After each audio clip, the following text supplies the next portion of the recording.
Hello and welcome back to my channel. My name is Kecie and today I'm going to be putting together these 2 pages in my commonplace notebook. For the last 2 weeks, I have been documenting the history of Henry VIII's wives, and right now I am documenting the history of 2 of his wives, Jane Seymour and Anne of Cleves. Before I start putting these pages together, I gather all my information. I do a little bit of research, and then I gather the information that I want to document in my commonplace notebook. And what I do is I have this little clear bin that I add all the things that I start collecting when I'm doing the research. This is clip art. This is the ink that I want to use. And for the most part, I have been using the same color ink. I'm using the Color Theory ink in the color cement, and I love it. So here is a quick look back at Catherine of Aragon and Anne Boleyn, the 2 spreads that I have done for the Henry's wives, and I'm gonna leave videos linked here for you to look at and go ahead and give it some love to those videos.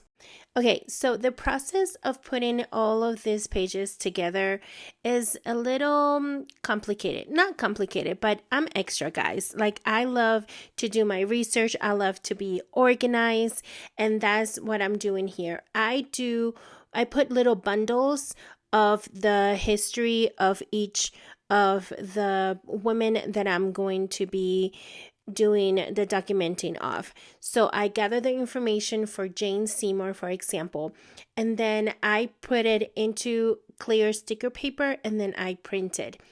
After I printed, I cut the little paragraphs, and then on the back of them, I write, this is paragraph 1, 2, and 3. That way, I am able to follow the, like the outline a little bit better. But you're going to notice in this video that I did a boo-boo when I did Anne of Cleves, and I messed up the order of the paragraph. I really don't care because the information is there and it was just 2 little paragraphs, and it's easy to realize that they were out of place, and I'm okay with that. Jumping into my pages, the first thing that I'm doing here is adding my craft sticker paper. And one thing that I did last time that I don't want to do again is that when I posted or put down the word for Anne Boleyn, it wasn't the greatest. So I tried to avoid that mishap again.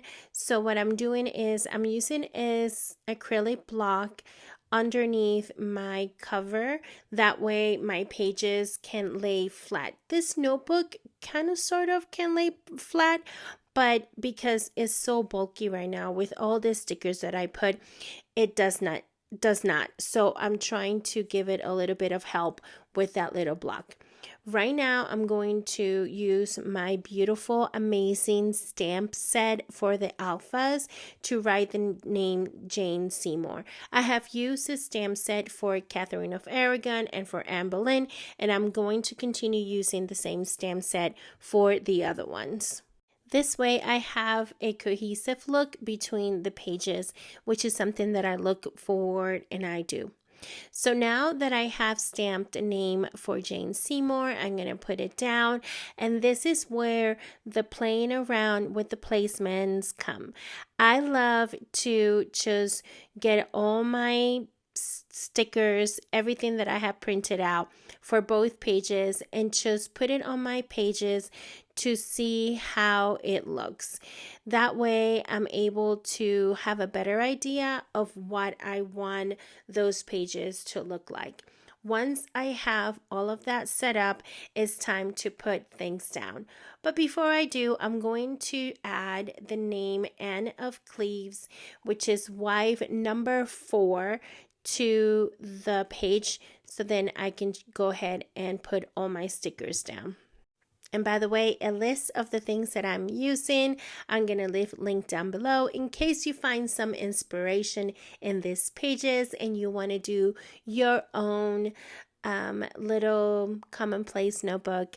You can just find what you need. So here you see me doing the placing, and I'm going to right now leave a little bit of music as I put these pages together.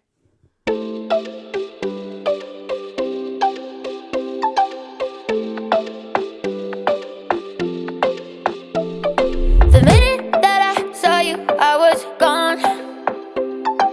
Ringing from my head into my bones. Baby, got me feeling like a ghost. Damn, it's sunny, should've brought less clothes. I got a heavy one last time, taking off my mind. One last night for a last goodbye. I got a heavy one last time, one last night, one last night for a last goodbye.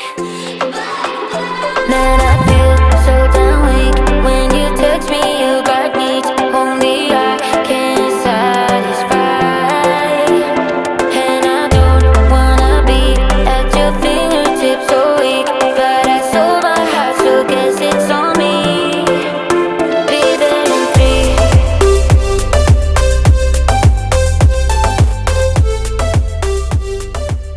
3. The life of these two women were so different from one another. One was apparently the love of Henry's life.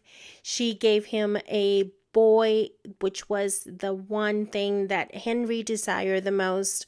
And this marriage did not last long because she died after giving birth to this child. And then Anne of Cleves was more of an arranged marriage, kind of like an alliance, but the marriage fell through. The connection, the chemic, do you say chemic or the chemistry? There you go, wasn't there. And homegirl, she was able to escape this marriage with an annulment, which was kudos for her. And those are the two stories that I'm going to be documenting in my commonplace notebook. I love the story of the Tudors. I think the craziness of Henry VIII was just outrageous, but so interesting. Like, I think if it was a TV show, I will be binge watching that series like crazy. But the series happened in the 1500s, and all I have is the letters, the history that was left behind. And like I said, this story has captivated me from the get-go.